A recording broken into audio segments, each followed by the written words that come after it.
Once upon a time, the world was a big dysfunctional family. It was run by the great and powerful parents. And the people were helpless and hopeless, naughty children. If any of the more rowdier children questioned the authority of the parents, they were scolded. If they went exploring into the parents' rooms, or even into the secret filing cabinets, they were punished and told that for their own good, they must never go in there again. Then one day, a man came to town with boxes and boxes of secret documents stolen from the parents' rooms. "Look what they've been hiding from you," he said. The children looked and were amazed. There were maps and minutes from meetings where the parents were slagging each other off. They behaved just like the children. And they made mistakes too, just like the children. The only difference was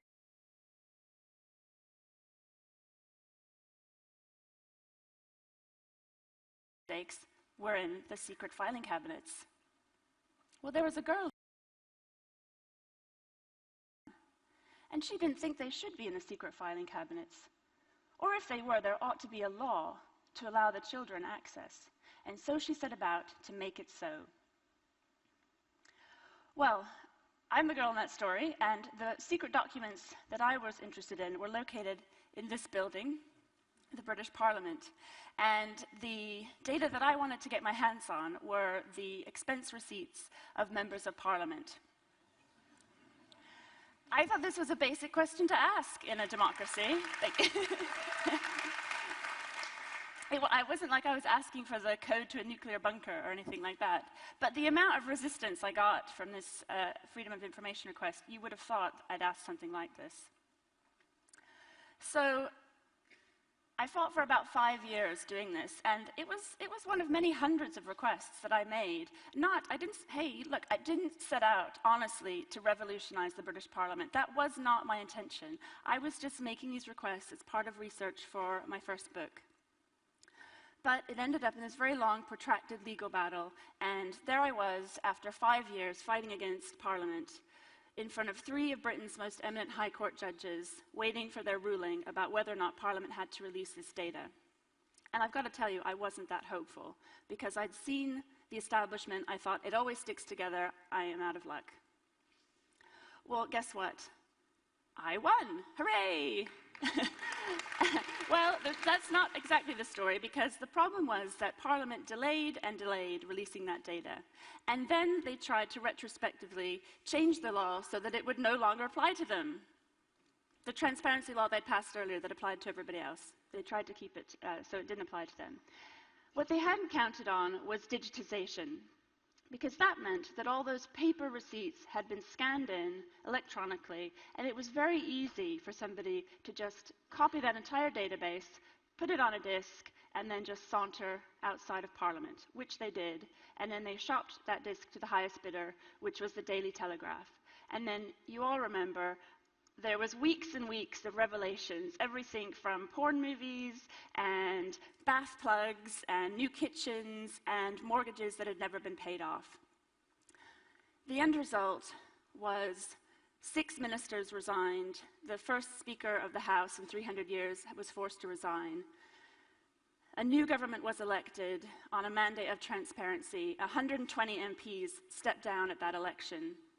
And so far, 4 MPs and 2 Lords have done jail time for fraud. So, thank you.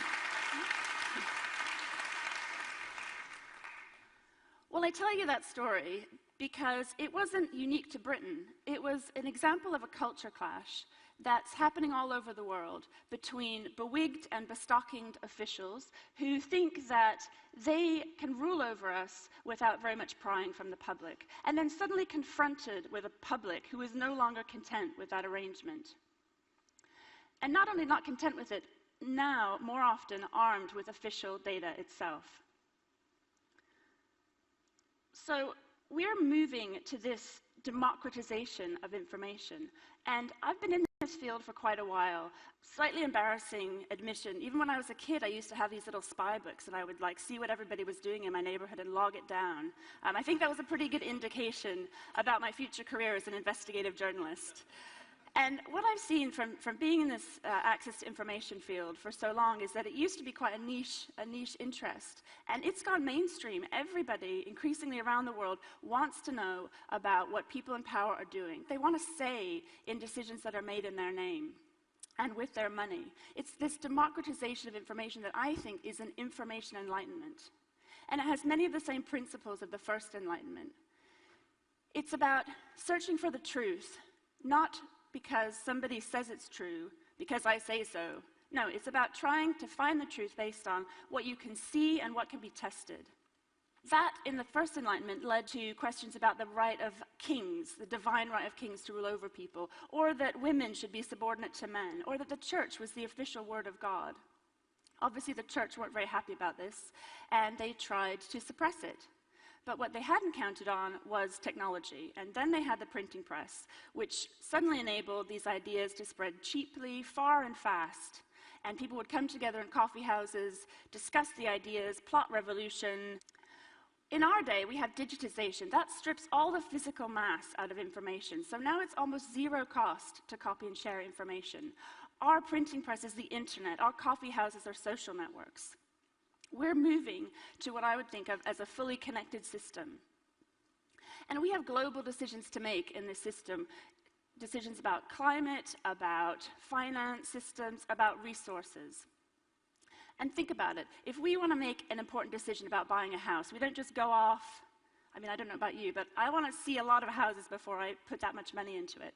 And if we're thinking about a finance system, we need a lot of information to take in. It's just not possible for one person to take in the amount, the volume of information, and analyze it to make good decisions. So that's why we're seeing increasingly this demand for access to information. That's why we're starting to see more disclosure laws come out. So for example, in the environment, there's the Aarhus Convention, which is a European directive that gives people a very strong right to know. So if your water company is dumping water into your river, sewage water into your river, you have a right to know about it. In the finance industry, you now have more of a right to know about what's going on. So we have different anti-bribery laws, money regulations, increased corporate disclosure. So you can now track assets across borders. And it's getting harder to hide assets, tax avoidance, pay inequality. So that's great. We're starting to find out more and more about these systems. And they're all moving to this central system, this fully connected system. All of them except one. Can you guess which one? It's the system which underpins all these other systems. It's the system by which we organize and exercise power. And there I'm talking about politics. Because in politics, we're back to this system, this top-down hierarchy. And how is it possible that the volume of information can be processed that needs to in this system? Well, it just can't. That's it. And I think this is largely what's behind the crisis of legitimacy in our different governments right now. So I've told you a bit about what I did to try and drag Parliament kicking and screaming into the 21st century. And I'm just going to give you a couple of examples of what a few other people I know are doing. So this is a guy called Seb Bacon. He's a computer programmer. And he built a site called Alivatelli. And what it is, it's a freedom of information platform. It's open source with documentation, and it allows you to make a freedom of information request to ask your public body a question. So it takes all the hassle out of it. And I can tell you that there is a lot of hassle making these requests. So it takes all of that hassle out, and you just type in your question, for example, how many police officers have a criminal record? It zooms it off to the appropriate person. It tells you when the time limit is coming to an end. It keeps track of all the correspondence. It posts it up there, and it becomes an archive of public knowledge. So that's open source, and it can be used in any country where there is some kind of freedom of information law. So there's a list there of the different countries that have it, and then there's a few more coming on board. So if any of you out there like the sound of that and have a law like that in your country, I know that Seb would love to hear from you about collaborating and getting that into your country. This is Birgitta Jónsdóttir. She's an Icelandic MP, and quite an unusual MP. In Iceland, she was one of the protesters who was outside of Parliament when the country's economy collapsed. And then she was elected on a reform mandate. And she's now spearheading this project. It's the Icelandic Modern Media Initiative. And they've just got funding to make it an international modern media project. And this is taking all of the best laws around the world about freedom of expression, protection of whistleblowers, protection from libel, source protection, and trying to make Iceland a publishing haven. It's a place where your data can be free. So when we think about increasingly how governments want to access user data, what they're trying to do in Iceland is make this safe haven where it can happen. In my own field of investigative journalism, we're also having to start thinking globally. So this is a site called Investigative Dashboard. And if you're trying to track a dictator's asset, for example, Hosni Mubarak, he's just funneling out cash from his country when he knows he's in trouble.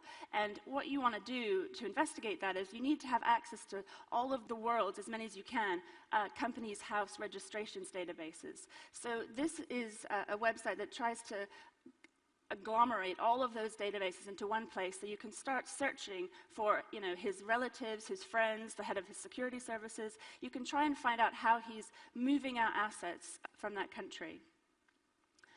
But again, when it comes to the decisions which are impacting us the most, perhaps, the most important decisions that are being made about war and so forth, again, we can't just make a freedom of information request. It's really difficult. So we're still having to rely on illegitimate ways of getting information through leaks.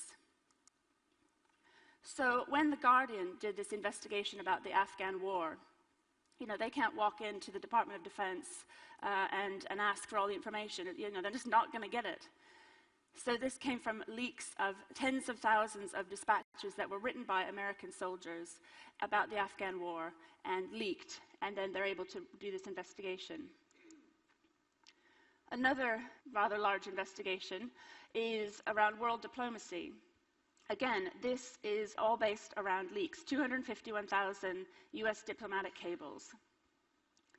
And I was involved in this investigation because I got this leak through a leak from a disgruntled WikiLeaker and ended up going to work at The Guardian.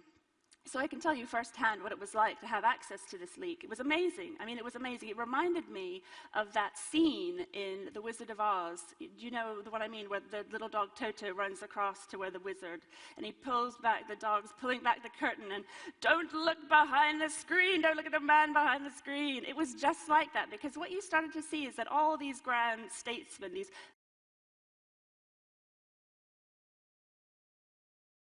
politicians, they were just like us. They all bitched about each other. I mean, quite gossipy, those cables. Okay, but I thought it was a very important point for all of us to grasp. These are human beings just like us.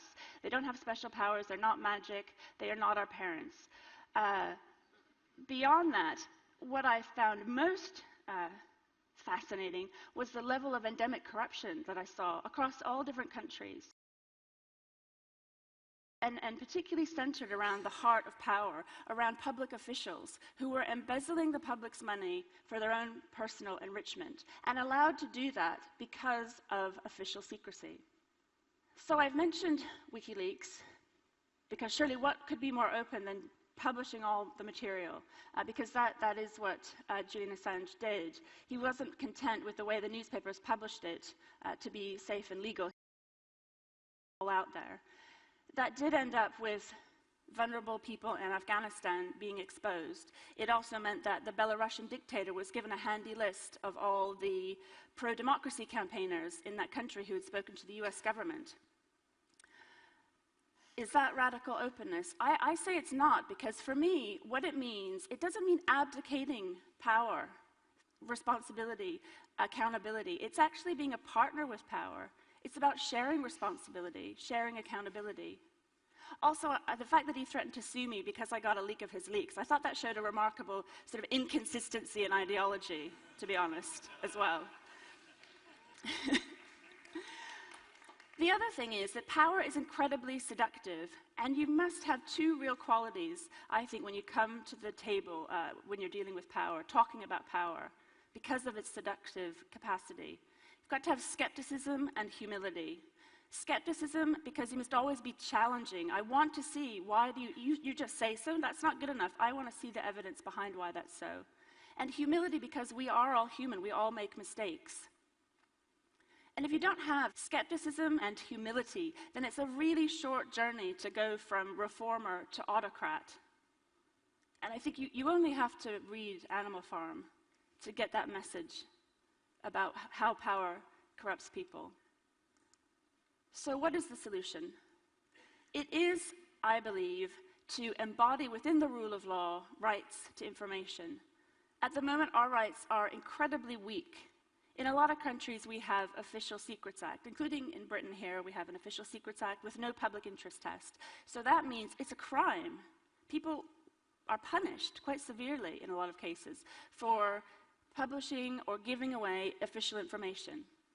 Now, wouldn't it be amazing, and really this is what I want all of you to think about, if we had an Official Disclosure Act where officials were punished if they were found to have suppressed or hidden information that was in the public interest. So that, yes, my power pose. I would like us to work towards that. So it's not all bad news. I mean, there definitely is progress on the line. But I think what we find is that the closer that we get right into the heart of power, the more opaque, closed it becomes. So it was only just the other week that I heard London's Metropolitan Police Commissioner talking about why the police need access to all of our communications, spying on us without any judicial oversight. And he said it was a matter of life and death. He actually said that it was a matter of life and death. There was no evidence. He presented no evidence of that. It was just because I say so. You have to trust me. Take it on faith. Well, I'm sorry, people, but we are back to the pre-Enlightenment church. And we need to fight against that.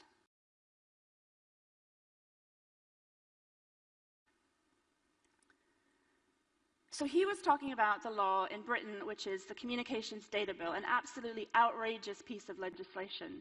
In America, you have the Cyber Intelligence Sharing and Protection Act. You've got drones now being considered for domestic surveillance. You have the National Security Agency building the world's giantest spy center. It's just this, it's 5 times bigger than the US Capitol, in which they're going to intercept and analyze communications traffic and personal data to try and figure out who's the troublemaker in society. Well, to go back to our original story, the parents have panicked. They've locked all the doors. They've kitted out the house with CCTV cameras. They're watching all of us. They've dug a basement and they've built a spy center to try and run algorithms and figure out which ones of us are troublesome. And if any of us complain about that, we're arrested for terrorism.